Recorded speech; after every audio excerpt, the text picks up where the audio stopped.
Once your client has voiced a significant amount of change talk, they sound ready to make a change. Then you can move into the planning process, the conversation where you talk about how the client's going to make this change.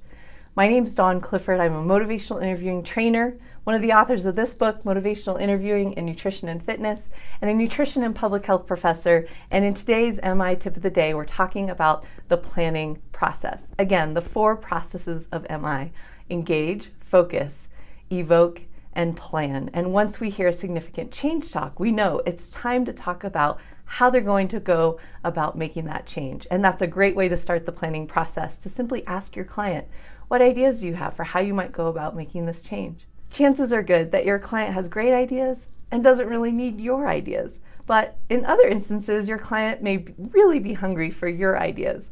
And in that case, you can simply ask, is it okay if I share some ideas that have worked for other clients of mine? And you can offer those ideas using a menu option. Simply list out 3 to 5 different ideas that have worked for other clients of yours, and follow up with that question of, do any of these ideas resonate with you?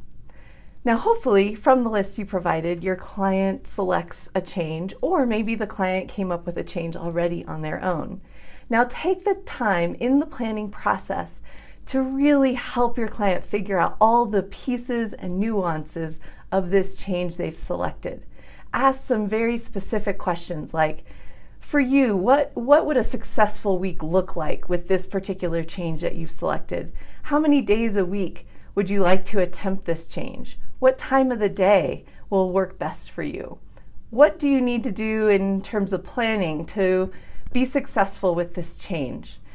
Often changes involve going to the grocery store or buying a piece of equipment like tennis shoes. So help your client think through all these little nitty-gritty pieces to help them be successful. Really take your time in the planning process, asking these open-ended questions to invite your client to think through all the pieces of the change, using your reflective listening and summaries throughout the planning process to make sure your client hears their change talk and hears their ideas. Invite your client to set a SMART goal: specific, measurable, action-oriented, realistic goal that involves some sort of timetable. For example, I'm going to add a side salad to dinner 3 nights a week.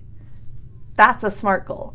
Invite your client to speak their SMART goal at the end of that session so they can demonstrate that they have a great understanding of what the plan is. And wrap up the planning process with the G.A.B.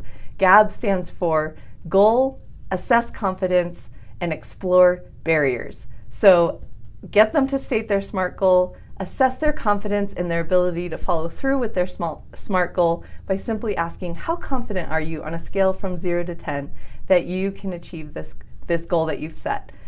And then finish off with the barriers.